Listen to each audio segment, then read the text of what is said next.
Now here we'll talk about equivalent forms of the same fraction, which means a fraction can be written in so many different ways, infinitely many different ways. And we're going to see how that works. So let's look at the first question. It says, shade 2/4, 4/8, and half. So 2/4 is 2 out of 4 parts. So we'll do that on the first bar. 1, 2. So that's 2 out of 4 parts. Next, we're going to shade 4 out of 8 equal parts. So let's do that.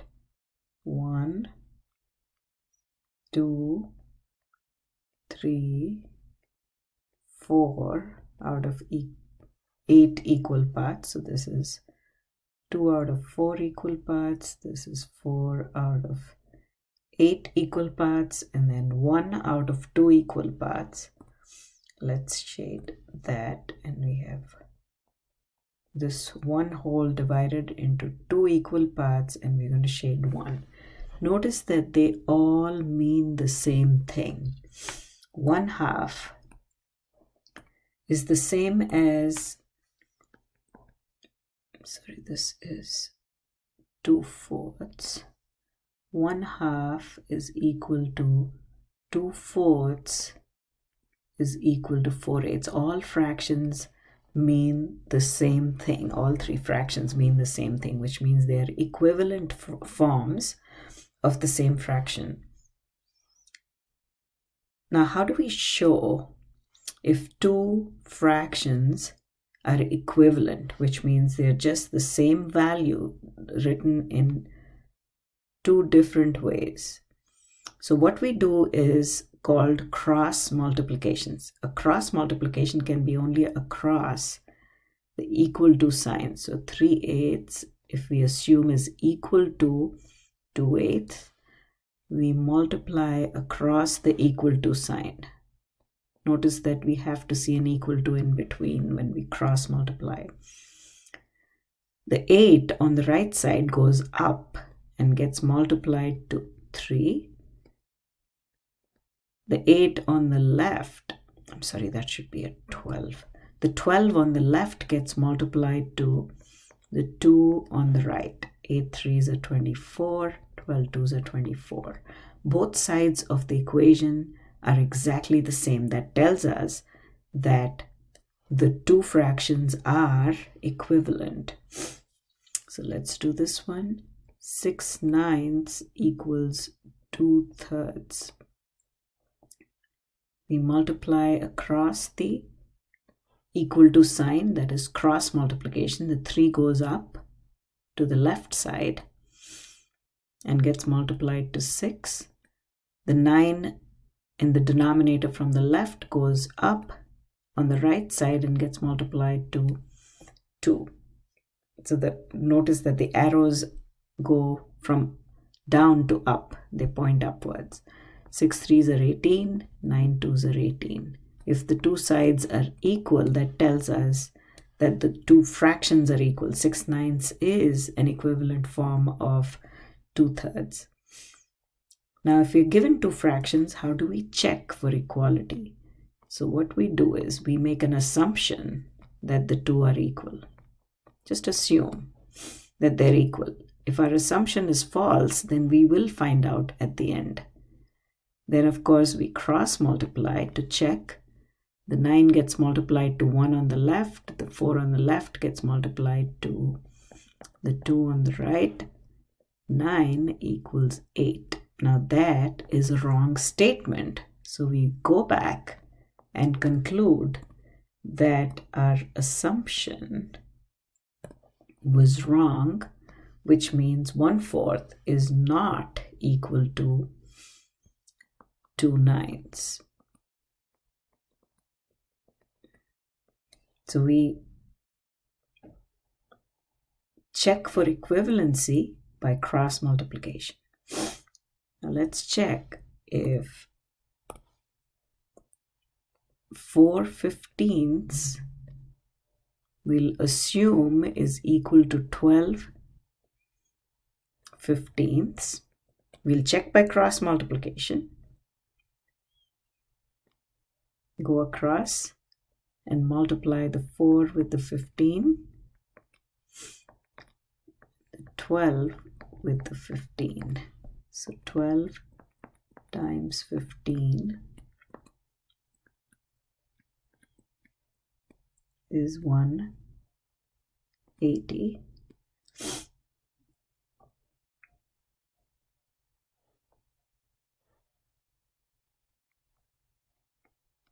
And 15 times 4 is 60.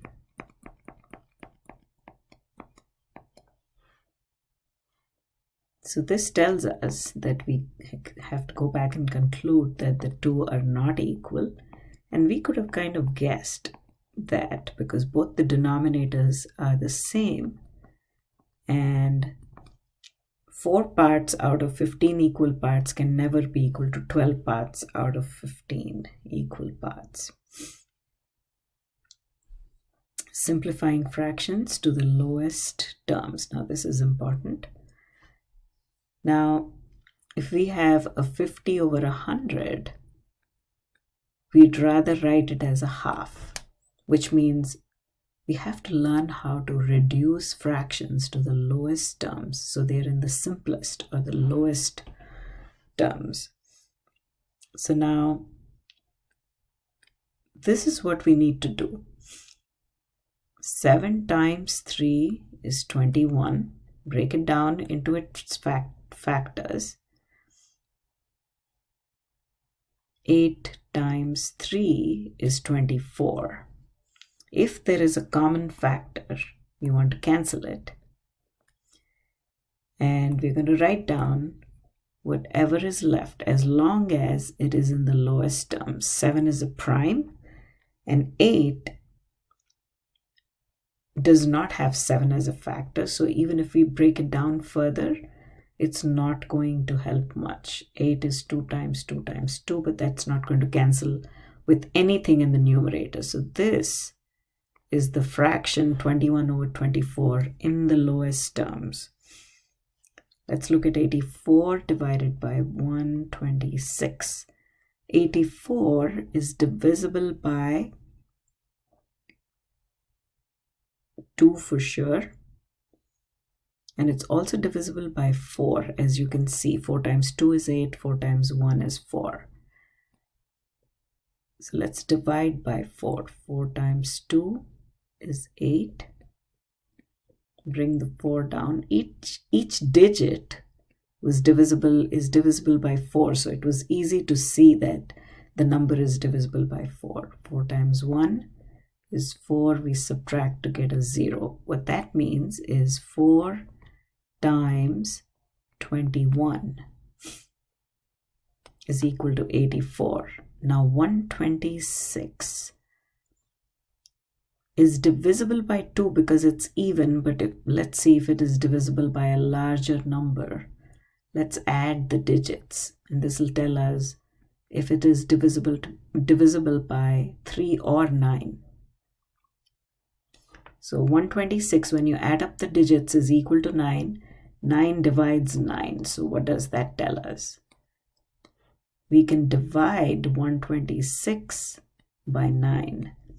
9 times 1 is 9. And you subtract, we get a 3. Bring the 6 down.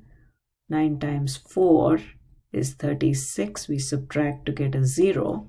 So therefore, 9 times 14 is 126. Now, nothing cancels so far, so let's break it down further. 4 is 2 times 2.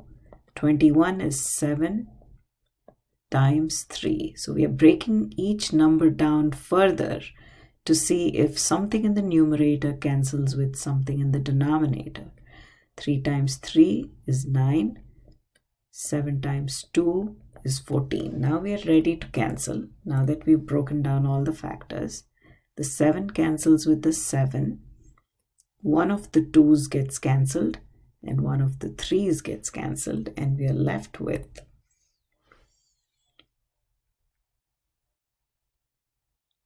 2 over 3. Now let's just stop and think about what this cancellation really means. When I go 3 in the numerator cancels with 3 in the denominator, for example, what I'm really saying is 3 over 3 is equal to a 1. So you can cancel the 2 out and replace it with a 1. That's exactly what we're doing. So what we have here is 7/8 times 1, which is 7/8.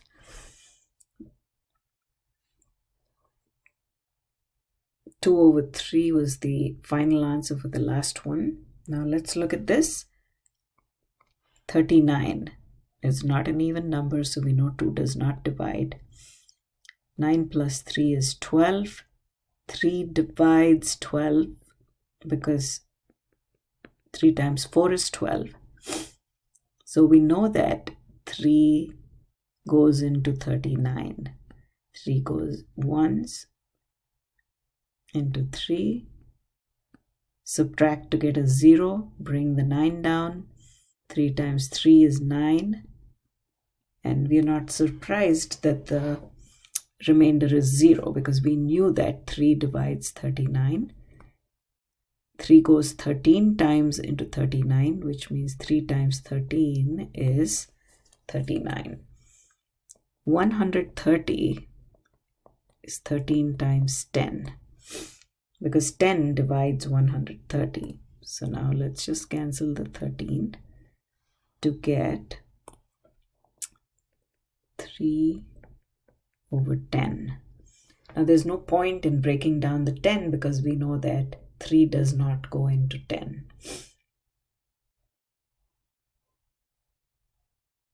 Now let's reduce this to the lowest terms. 85 is divisible by 5 because it ends with a 5.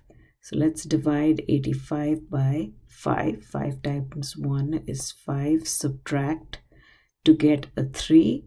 8 minus 5 is 3. Bring the 5 down. 5 times 7 is 35, leaving a remainder of 0. So 85, the numerator, is 5 times 17. Divided by, now 153, 1 plus 5 plus 3 is equal to 9. 9 divides 9. 9 times 1 is 9. So 9 goes into 153 for sure.